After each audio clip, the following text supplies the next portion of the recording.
First మనల్ని మనం ఒక్కసారి ఎవరు అనేది తలుచుకుందాం. బాలిక, అహం బాలిక, నవయుగ జనిత బాలిక, నాహం బల దుర్బల, అహం ఆదిశక్తి, అహం బాలిక. అంటే ఏమిటి? నేను బాలికని, ఈ నవయుగంలో ఈ తరంలో ఉన్న బాలికని, పాత తరం బాలికని కాదు. మీరందరూ ఈ తరం వారే కదా. ఈ తరం బాలికని నేను అంటే నేను బలమైన దానిని, బలహీనురాలు ఎప్పుడూ కాదు. నేను ఆదిశక్తిని, నేను బాలికని. అంటే అందులోనే మీనింగ్ అంతా అర్థమైపోయింది కదా. బాలిక అంటే ఏమిటో అర్థమవుతుందా? అంటే ఏమిటి? నేనే బలవంతురాలిని, అంతా నాలోనే ఉంది, ఈ ప్రపంచం అంతా నాలోనే ఉంది. ఇంకా మనకి ఎవరో ఏదో ఇచ్చేది ఏమిటి? మనమే కదా ప్రపంచానికి అందరికీ ఇస్తున్నాము. ఇందాక ఒక అమ్మాయి అడిగారు, ఒక క్రిటికల్ సిచ్యువేషన్స్ వస్తే ఏంటి క్వశ్చన్ ఒక అమ్మాయి అడిగినట్టుంది. నేను ఒక చిన్న ఆన్సర్ చెప్తాను. అసలు క్రిటికల్ సిచ్యువేషన్ వచ్చినప్పుడు అసలు క్రిటికల్ అంటే అర్థం ఏమిటి?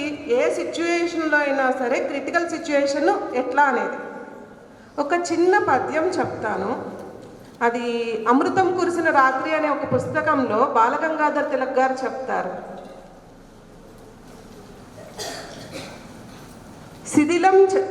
శిథిలం చందన సౌరభం, దారంతా రక్తం కక్కుతోంది, రోడ్డంతా గోతులున్నాయి, నా ఇల్లేమో దూరంగా కనిపిస్తోంది, నా చేతిలో ల్యాంపు అంటే చేతిలో దీపం కూడా లేదు, ఏం చెయ్యాలి అని ఒక ఆడపిల్ల అనుకుంటోంది. ఇప్పుడు ఈ అమ్మాయి అడిగింది కదా క్రిటికల్ సిచ్యువేషన్ అంటే.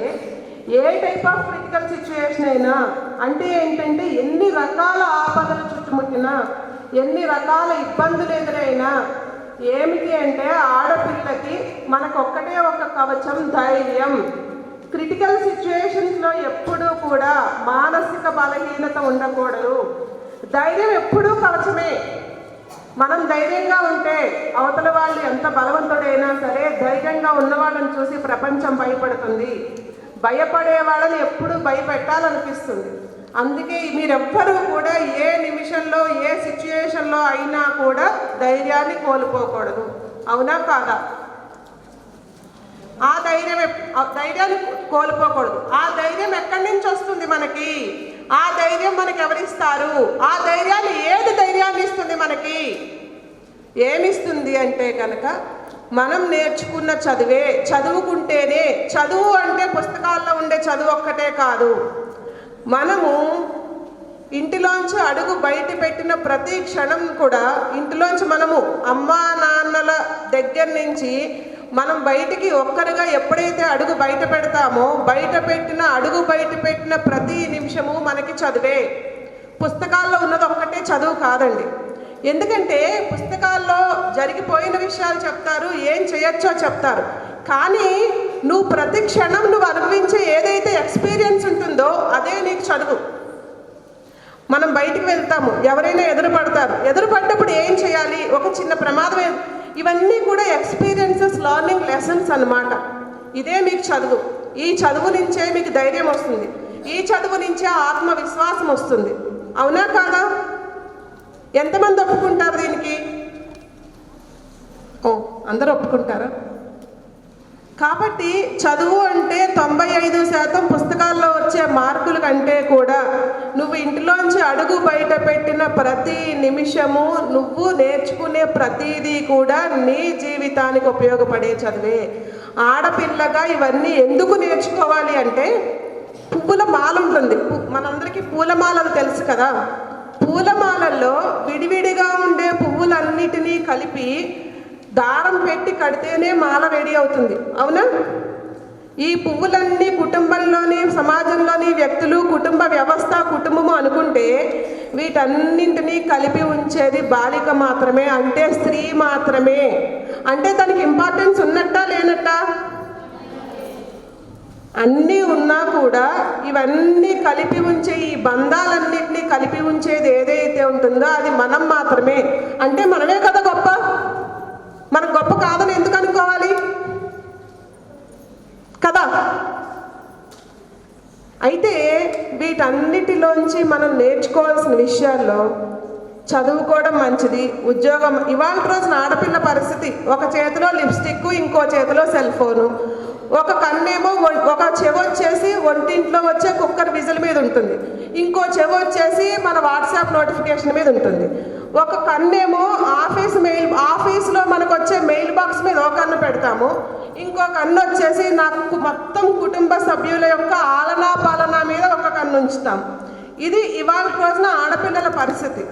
అయితే ఈ పరిస్థితి అన్నిటినీ సమన్వయం ఎలా చేసుకోవాలి, వీటన్నిటి నుంచి ఈ సమన్వయం చేసుకుంటూ కుటుంబాన్ని చూసుకుంటూ మనల్ని మనం నిరూపించుకుంటూ సమాజానికి ఏం చేయాలి అంటే, మనం ప్రత్యేకంగా ఏదో చేసి సమాజానికి ఎవరు చూపించక్కర్లే. మనం చేయాల్సిందల్లా ఒక్కటే, ఆడపిల్లలకి, ప్రత్యేకంగా ఈ ఆడపిల్లలకి, ఈ తరం ఆడపిల్లలకి మనము ప్రతిదాన్ని కూడా ఏది ఎంతవరకు ఉపయోగించుకోవాలో అంతవరకు మాత్రమే ఉపయోగించుకోవాలి. సోషల్ మీడియా తెలుసుకోవాలి, ప్రపంచంలో ఏం జరుగుతోందో తెలియాలి. పక్కింట్లో ఉండే గాసిప్స్ మనకు అక్కర్లా, మన జీవితానికి ఉపయోగపడే విషయాలు ఏమున్నాయి మనం నేర్చుకోవాలి. సోషల్ మీడియా వాడాలి, అంతే తప్పితే మితిమీరి వాడి. ఇప్పుడు ఇండిపెండెన్స్ అనే మాట మాట్లాడుతున్నారు కదా, స్వేచ్ఛ అంటే ఏమిటి? ఏది పడితే అది చేయమని కాదు, ఏది చేసినా ఈ అమ్మాయి పలానా వాళ్ళ అమ్మాయి అంటారు, రేపు పొద్దున పెళ్ళైతే పలానా వాళ్ళ కోడలు అంటారు. అంటే ఆడపిల్లగా సపోజ్ నీ పేరు సుజాత అనుకో, ఒక అమ్మాయి సుజాత అనే అమ్మాయిని క్యారీ చేయదు. ఇటువైపు పుట్టింటి వాళ్ళు ఈ ఆడపిల్ల పలానా వాళ్ళు ఆడపిల్ల అంటారు, పలానా వాళ్ళు ఇంటి కోడలు అంటారు. అంటే మనము రెండు వైపు వంశాలని, రెండు వంశ ప్రతిష్టలని క్యారీ ఫార్వర్డ్ చేస్తున్నాం. మనం వేసే ప్రతి అడుగులోనూ కూడా వంశాలు, అంటే ఎన్ని కుటుంబాలు ఉంటాయో ఆలోచించండి. ఇన్ని కుటుంబాల పరువు ప్రతిష్టలు మన అడుగులో ఉన్నాయి. మన నోట్లోంచి ఒక మాట వచ్చింది అంటే ఆ మాట మన వంశం నుంచి వచ్చింది, పలానా వాళ్ళ అమ్మాయి మాట్లాడింది అంటారు, పలానా వాళ్ళ కోడలు మాట్లాడింది అంటారు. అంతే తప్పితే మన ఇండివిజువాలిటీ ఎప్పుడు మనకే ఉంటుంది. ఎందుకంటే మనం చేసే ఉద్యోగం కానీ, మనం చేసే పని కానీ, ప్రయత్నం కానీ అన్నీ ఉండొచ్చు. కానీ ఇన్ని వంశాలు, ఇన్ని కుటుంబాలు, ప్రతిదీ నీ మీద ఆధారపడి ఉన్నప్పుడు మనము ఎంత జాగ్రత్తగా ఉండాలి? స్వేచ్ఛ తీసుకోవాలి, కానీ పరిమితి మించిన స్వేచ్ఛ కూడా ప్రమాదమే. ఎంతవరకు ఉండాలి స్వేచ్ఛ? మన నోట్లోంచి మాట, మన ఫోనుల్లోంచి వెళ్ళే మెసేజ్, నీ వాట్సాప్లోంచి వెళ్ళే ఫోటో, ఏది కూడా పరిమితి దాటకూడదు. అన్నీ కూడా గౌరవంగా సాంప్రదాయము అంటే కనుక నేనేదో 7 గజాల చీర ఇలా చెప్పట్ల. సాంప్రదాయము అంటే మన జీవన విధానమే. అంటే ఎవరికి కూడా ఒక నెగిటివ్ కామెంట్ రాకుండా పాజిటివ్గా మన గురించి మంచిగా చెప్పుకోవడమే మన సాంప్రదాయం. అవునా కదా?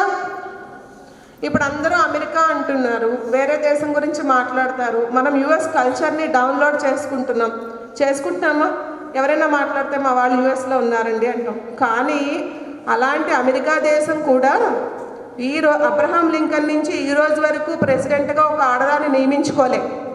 మనము ఆర్థోడాక్స్ అంటారు మనల్ని. అంటే ఏంటంటే వీళ్ళు సాంప్రదాయవాదులు, వీళ్ళు సాంప్రదాయాన్ని పట్టుకొని వేలాడతారు. ఎందుకంటే నేను అమెరికాలో పనిచేసినప్పుడు నా కొలీగ్స్ అందరూ అమెరికన్స్. సుభద్ర మీరు ఇంత ట్రెడిషనల్గా ఆర్థోడాక్స్గా ఉంటే ఎట్లా కుదురుతుంది సుభద్ర? కానీ అంత ఆర్థోడాక్స్గా ఉన్న నా దేశమే ఒక ప్రధానిని చేసింది, ఆడవాళ్ళని ప్రధానిని చేసింది, ఆడవాళ్ళని ప్రెసిడెంట్గానే చూసాం. ఇప్పుడు మన ప్రెసిడెంట్ ఎవరు కదా? అంటే ఆడవాళ్ళనే కదా. అంటే సాంప్రదాయానికి, సంస్కృతికి పెద్దపీట వేస్తూ దేశంలో అత్యున్నత స్థానాన్ని మనం ఇవ్వగలుగుతున్నాం. అగ్రరాజ్యం అని చెప్పుకునే వాళ్ళు, మేము చాలా ఫ్యాషన్ కల్చర్ అని చెప్పుకునే వాళ్ళు ఆడవాళ్ళకి ఇవ్వడంలో ఫెయిల్ అవుతున్నారు. అప్పుడు ఎవరు గొప్ప? మనం గొప్ప, వాళ్ళు గొప్ప? మనమే గొప్ప కదా. మీరందరూ రేపటి తరం ప్రతినిధులు కదా, అవునా?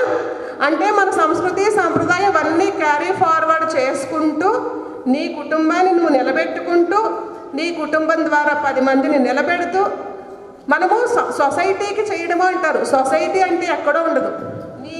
నీ ఇల్లు సొసైటీలో ఒక భాగం. నీ ఇల్లు నువ్వు నిలబెట్టుకో, నీతో పాటు 10 మందిని నిలబెట్టు. నువ్వు ఉన్న ప్లేసే సొసైటీ. ఇప్పుడు భారతదేశం అంటారు. భారతదేశం అంటే ఏమిటి? అంటే ఎక్కడో ఉంటుందా భారతదేశం అంటే? కాదు కదా. ఇది భారతదేశంలో ఒక భాగం. మనందరం భారతదేశంలో భరతమాత ఏదైతే బిడ్డలు అనుకున్నామో మనందరం భాగం అంతే. ఇదే సొసైటీ. ప్రత్యేకంగా ఎక్కడికో వెళ్ళిపోయి నేను ఏదో సొసైటీకి సేవ చేయాలి అలా అక్కర్లే. నువ్వు ఫస్ట్ నిన్ను నువ్వు చేసుకో. అంటే ఒక ఆడపిల్లగా చదువు ఇంపార్టెంటు. ఏ రకమైన చదువు ఇంపార్టెంటు? జీవితానికి ఉపయోగపడే చదువు ఇంపార్టెంటు. నిన్ను నువ్వు గౌరవంగా నిలబెట్టుకునే చదువు ఇంపార్టెంటు. ఆ చదువు చదువుకో. నీ కుటుంబాన్ని నువ్వు నిలబెట్టుకునేంత వరకు పోషణ అవసరం. ఎందుకంటే మనం కావాలనుకుంటున్నాం కాబట్టి ఇవన్నీ నిలబెట్టుకో. ఇంకేం కావాలి? నరనరాల చలించే రక్తం కూడా నాదే. అంటే ప్రతి మనిషి నరనరాలలో ఏదైతే రక్తం ప్రసరిస్తుందో అంటే నీ శరీరంలో ఉండే ప్రతి రక్తం కొట్టు నాదే అయినప్పుడు నాకంటే ఒక రోజు ఎందుకయ్యా నువ్వే నాదే కదా, ప్రపంచం అంతా నాదే కదా అంటున్నాడు. అప్పుడు మనకు ఒక రోజు అవసరమా? ఉమెన్స్ డే అంటే మనల్ని గుర్తించే రోజు కాదు. మనకి ప్రపంచమంతా కూడా ఈ మొత్తం నీదే, నా శరీరమే నీది. ఎందుకంటే నా విత్తనానికి కారణం నువ్వు, ఆ విత్తనానికి నీరు పోసి పెంచింది నువ్వు. ఇన్నింటికి కారణమైన నీ కోసం మేము ఈ రోజు కృతజ్ఞత తెలుపుకుంటున్నాము అని తెలుపుకునేది మాత్రమే ఉమెన్స్ డే. అంతే, అంతకు మించి మరి ఏమీ లేదు. కాబట్టి ఎంపవర్మెంట్ ఇవన్నీ కూడా ఎన్ని మాట్లాడుకున్నా మీ కాళ్ళ మీద మీరు నిలబడాలి. గౌరవము ప్రతిష్ట ఏదైనా సరే పరిమితుల్లో మాత్రమే ఉండాలి. మేము చిన్నపిల్లగా ఉన్నప్పుడు ఇదే ప్లేస్లో నేను కూర్చున్నాను. అంటే ఆ ప్లేస్ నుంచి ఇక్కడ మైక్ తీసుకుని మాట్లాడే స్టేజ్ వరకు నేను వచ్చాను కదా. అంటే ఈ స్టేజ్ వరకు నేను వచ్చానంటే మీలో ఎంతమంది ఉన్నారో, ఇంకా ద్రౌపది ముర్ము లాంటి వాళ్ళు మీలో ఎంతమంది అవకాశం ఉందో, ఎంతమంది ఎన్ని మినిస్టర్లు అవుతారో, మీలో ఇంకా ఎంతమంది నాయకులు ఉన్నారో అన్నీ మీరేం కొత్తగా తెలుసుకోగలరా. మీకు ఎవరికైనా సరే ఏ రకమైన సాయం కావాలన్నా, అలాంటి ఎప్పుడైనా మేము కన్ఫ్యూజన్లో ఉన్నాము, తెలుసుకోలేకపోతున్నాము అనిపించినప్పుడు మాలాంటి వాళ్ళు మేము అందరం ఉన్నాం. మీకు గైడెన్స్ ఇవ్వడానికి ఉన్నాం. మా గైడెన్స్ తీసుకోండి. वो अभिनंदन की भूमि है, वो अर्पण की भूमि है, समर्पण की भूमि है. इसका कंकर कंकर शंकर है, इसका बिंदु बिंदु गंगाजल है. जिएंगे तो हम भारत के लिए, मरेंगे तो हम भारत के लिए. मरने के बाद हमारा गंगा जल में दत्ती हुई हमारा अस्तिकायों को कोई सुनेगा, एक ही आवाज आएगी, भारत माता की जय. అంటే భారత మాత కోసం మేము ఏదైనా చేయగలుగుతాము అని అందరూ కూడా, భరతమాత అంటే ఎవరో కాదు, మీరు నిలబెట్టే పరువు నిలబెట్టే అమ్మలు ఎవరైతే ఉన్నారో ఈ అమ్మలందరూ ఆనందంగా ఉంటేనే భరతమాత ఆనందంగా ఉంటుంది. ఆ ప్రతి తల్లిని కూడా ఆనందంగా ఉంచే బాధ్యత పౌరులుగా మీదే. మీరందరూ ఎప్పుడైతే మీ అమ్మలందరినీ ఆనందంగా ఉంచుతారో అప్పుడే నా భరతమాత ఆనందంగా ఉంటుంది. అవునా కాదా?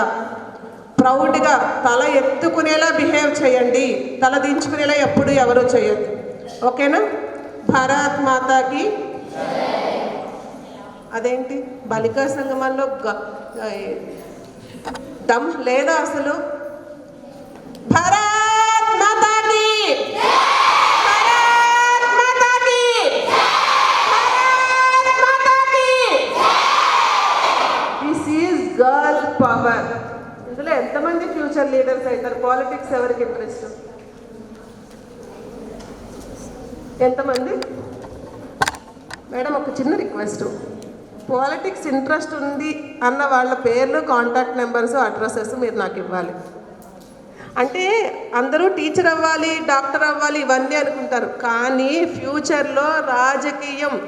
ఎందుకంటే ఇంతకు ముందర జమానా రోజుల్లో చేశారు, మధ్య రోజుల్లో పితృస్వామిక రాజ్యాలు వచ్చాయి, చేయలేకపోయాం. మళ్ళీ రావాలి. మన వాళ్ళు రాజకీయాల్లో కూడా ఆడపిల్లలు రావాలి. దానికి తగ్గ ధైర్యం కావాలి, చదువు కావాలి, అన్నీ కావాలి. అలాంటి ఉన్న వాళ్ళందరూ నేను మేడం గారి దగ్గర నేమ్ తీసుకుంటాను. ఎవరైతే అనుకుంటున్నారో తప్పకుండా రావాలి ముందుకు మీరు. ఓకేనా? దేశాన్ని పాలించగలిగే స్థాయిలోకి మీరందరూ ఉండాలి. ఎందుకంటే ఫ్యూచర్లో మనం చెప్పలేం, ఇందులో ఎంతమంది అలా అవుతారో మనం చెప్పలేం. Thank you very much. ఎవరికైనా ఏదైనా మాట్లాడాలన్నా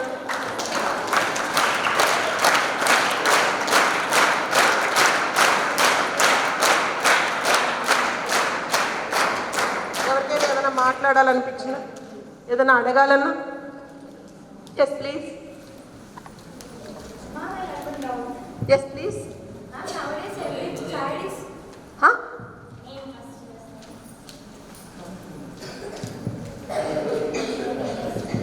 My name is Savarna. I am from 9th standard of Korukla. I had one doubt. Nowadays, every girl child is educating in every family. Then what is the need of some programs to encourage girl education? Need of some programs to encourage girl education. She's saying that already families giving education. Okay, yeah, you people are motivating, no? Okay, ఇక్కడ need అనే దానికంటే కూడా ఒక్కటి చెప్తాను. మనం ఎక్కడ fail అవుతున్నాము? చదువు అనేది ఇప్పుడు ఇవాళ రోజున ప్రతి వాళ్ళకి అవేర్నెస్ వస్తుంది, చదువు అనేది ఇస్తున్నారు. కానీ ఏదైతే మన అంతరాల్లో తరతరాల్లో ఆడపిల్ల సబల అంటే చాలా సుకుమారమైన ఆడపిల్ల అంటున్నారు. అవునా కదా? అమ్మో మా అమ్మాయికి అందుతుందనో సుకుమారంగానో మనము ఫిజికల్గా ఒక బాయ్స్ రేంజ్లోకి మనం ఫిజికల్గా కానీ ఏ రకంగా కానీ ఒక ఫిజికల్ స్ట్రక్చర్ కూడా ఆడపిల్లది వేరేగా ఉంటుంది, బాయ్స్ది వేరేగా ఉంటుంది. అవునా? ఒక ప్రమాదం ఎదురైనప్పుడు ఆడపిల్ల మనము వాళ్ళని ఎదిరించలేకపోవచ్చు ఫిజికల్గా, కానీ తెలివితేటలతో బయట ఎలా పడాలి అనేది నేర్చుకోవాలి కదా. చదువు అనేది పుస్తకాల్లో చదువు పెద్దవాళ్ళు చదివిస్తున్నారు. నేను ఇందాక మీకు చెప్పింది అదే, బయట ప్రపంచంలో మనం బతకాలి అంటే ఎలాంటి చదువు కావాలి. మనము రోజు పేపర్ ఓపెన్ చేస్తే ఎన్ని చదువుతున్నాము? ధైర్యం ఎప్పుడు కూడా ధైర్యంగా ఉండాలి, ప్రపంచాన్ని చదవాలి. చదువులోనూ చదువు అంటే పుస్తకంలో చదువు కాకుండా ఎవరిని నమ్మాలి, కళ్ళతో చూసి మనం అంచనా వేసుకోవాలి. ఒక ఆడపిల్ల బయటికి వెళ్ళింది అంటే కనుక, ఒక సిచ్యువేషన్ వచ్చింది అంటే కనుక మనకెవ్వరూ నేర్పరు. స్పాంటేనియస్గా కొన్ని సిచ్యువేషన్స్ వస్తాయి. ఏదన్నా ఒక ప్రమాదం వస్తుంది, అక్కడి నుంచి ఇది ప్రమాదము అని మనం ఎలా అర్థం చేసుకోవాలి? అది ఒక చదువు. అంటే అర్థం చేసుకోవడం కూడా ఒక చదువు కింద లెక్క వస్తుంది. ఇవన్నీ కూడా పాయింట్ టు పాయింట్ తల్లిదండ్రులు చెప్తారా, లేకపోతే మన ఎక్స్పీరియన్సెస్ మనకు నేర్పిస్తే. తెలిసిన వాళ్ళు ఎవరైనా ఉంటే కనుక ఇప్పుడు మేడం చెప్పినట్టుగా ఒక పర్సనాలిటీ డెవలప్మెంట్ ఇవన్నీ నేర్పుతారు. కానీ ఒక చదువు మనం ఈ పరిస్థితి వస్తే ఈ పరిస్థితుల్లోంచి బయటికి ఎలా రావాలి, అలాంటివన్నీ కూడా నేర్చుకోవడానికి ఈ స్పెషల్ ఎడ్యుకేషన్స్ ఇవన్నీ అవసరం. ఇంకొకటి, ఒక ఆడపిల్ల ఎగ్జాంపుల్ చెప్తా. బాయ్స్ సోషల్ మీడియాలో పిక్చర్స్ అన్నీ పెడతారు, కానీ అది అబ్బాయికి ఎఫెక్ట్ ఉండదు. అబ్బాయి అమ్మాయి ఫోటో పెడితే ఎఫెక్ట్ అయ్యేది అమ్మాయి లైఫా అబ్బాయి లైఫా చెప్పండి? ఆడపిల్ల కనుక. ఎందుకంటే మన ఇంట్లో మనమే కాదు, మన పక్కనే నువ్వు చదువుకుంటున్నావు, బాగా చదువుతున్నావు, పక్క వాళ్ళు ఎక్కువ చదువుకోలేరు. మగవాళ్ళ కంటే కూడా ఆడవాళ్ళల్లో అసూయ ఎక్కువ ఉంటుంది. ఈ అసూయతో ఏం చేస్తారంటే, చదువుకోవడానికి వెళ్ళిన అమ్మాయిని ఆడపిల్లని ఎప్పుడైనా ఎవరైనా సరే దెబ్బ కొట్టాలి అంటే కనుక సైకలాజికల్గానే కొడతారు. ఫిజికల్గా కొట్టినా ఏం కాదు. సైకలాజికల్గా కొట్టడానికి ఏం చేస్తారు అంటే, వీళ్ళని వీక్ చేయడం కోసము పక్క వాళ్ళు ఏం చేస్తారు, ఇదిగో ఆ అమ్మాయి బయటికి వెళ్తోంది, చదువుకోవడానికి వెళ్తుందేమో అనుకుంటున్నాం, చూసావా ఫోటోలు ఎట్లా పెడుతోందో అని పక్కన 10 మందికి అతక పెడతారు. ఆ 10 మంది ఏం చేస్తారు, ఇట్స్ ఏ ఫ్రీ పబ్లిసిటీ. ఇదంతా కూడా ఇలా కాకుండా ఉండాలి అంటే కనుక మన పరిమితి ఏమిటి, దేన్ని ఏ పరిమితుల్లో వాడుకోవాలి, ఇవన్నీ చెప్పేదే ఎక్స్ట్రా ఎడ్యుకేషన్ దాన్ నార్మల్ ఎడ్యుకేషన్.